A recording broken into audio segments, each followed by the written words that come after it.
Oh boy, as I'm getting ready for my beach vacation with Anna and Oily, I'm feeling pretty confident that I've got everything I need packed in my luggage. I've made a list and checked it twice, so surely I couldn't have forgotten anything important, right? But as we're driving to the airport, I can't shake this feeling that I've forgotten something crucial. I searched through my bags, but everything seems to be there. Even when we're on the plane, the feeling persists. Finally, we arrive at the beach and Anna and Oily are looking at me with amusement. I can't figure out what's so funny until they point out what I've forgotten, my own brain. How could I have been so silly as to forget something so important? So there's this guy Toil, and he decides to visit a barber shop for a little trim on his hair.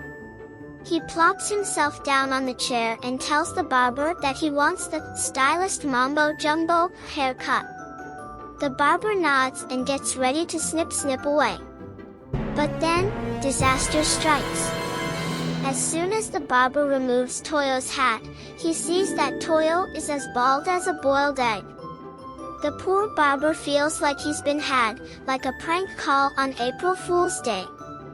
He's so mad that he kicks Toil out of the shop with the force of a karate chop.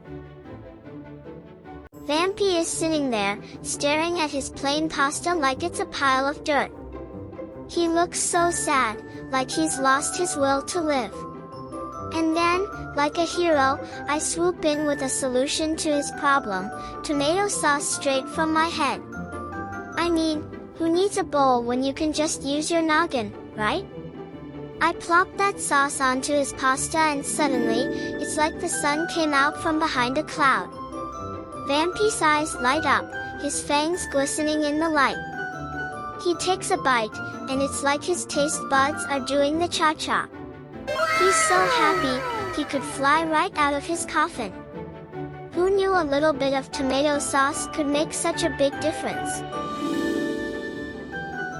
Meet Zom, the bloodthirsty creature who's always on the hunt for a good blood pack.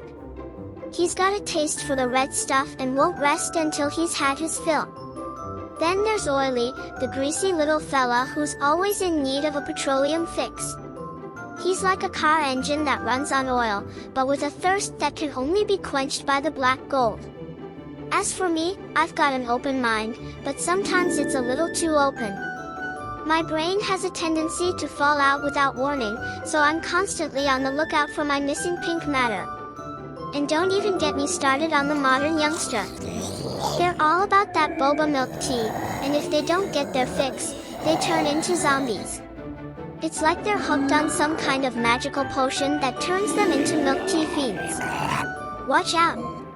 I was sipping on my tea, minding my own business, when out of nowhere, a ghost with a mask jumps in front of me, trying to scare me. But here's the thing, the mask wasn't scary at all. I mean, come on, give me something better than that. So, I looked at the ghost and yawned. That's right, I yawned. And that's when the ghost got angry. He took off his mask and threw it on the floor. And oh my, that was a mistake. His real face was so ugly, it scared the living daylights out of me.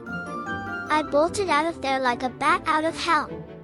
Moral of the story, if you're a ghost trying to scare someone, make sure you have a scary mask or you'll just end up embarrassing yourself. Meet Kuro, the mischievous little black cat who loves to wreak havoc on my belongings. Every time it jumps onto the table, it can't resist the urge to knock things over, like a ninja on a secret mission. Pens, pencils, you name it, they all end up on the floor. And don't even get me started on the dining table. Kuro has a knack for pushing over glasses filled with water, leaving me to clean up the mess every time. One day, while I was glued to my phone, Kuro sneakily climbed up behind me. Was Kuro trying to check out what's on my screen? Absolutely not. Without warning, Kuro swiped its paw and sent my brain flying off my shoulders. Great, now I'm left brainless and unable to think straight. Who needs brains anyway, right? The exam is coming soon, I better start revising. 1 plus 1 is equal to 2. 2 plus 2 is equal to 4. 2 times 3 is equal to 6. Oh mommy, it's getting difficult. 3 times 3 is equal to 9. 4 divided by 2 is equal to 2.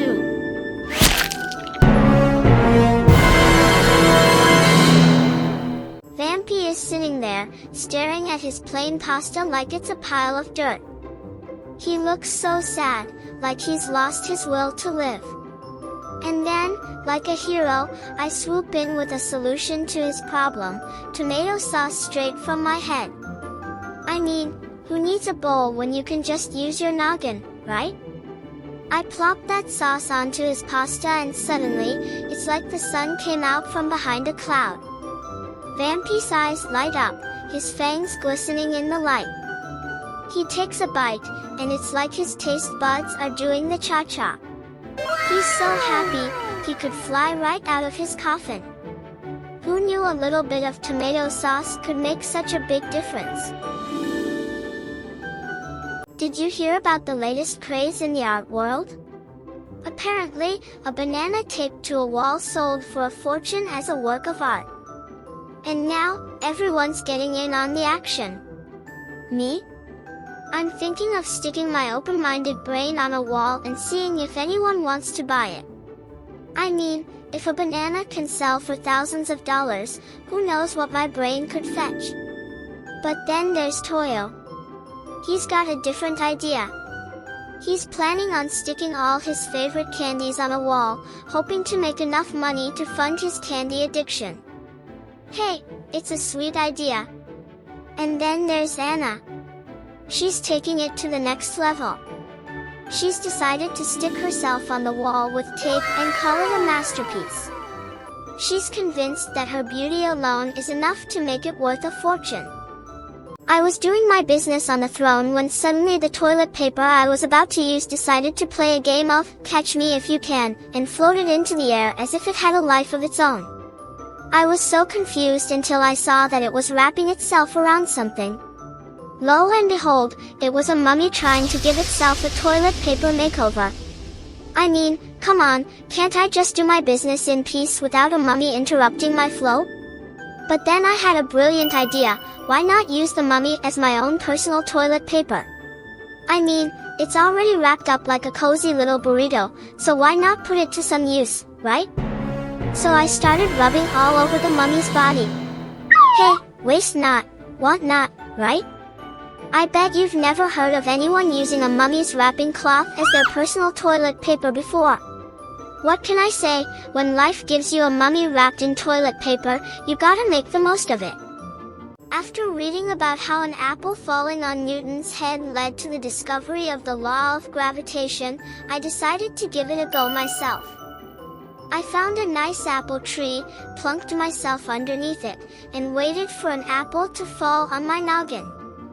I was hoping for some divine inspiration that would lead to a great discovery for all of humanity.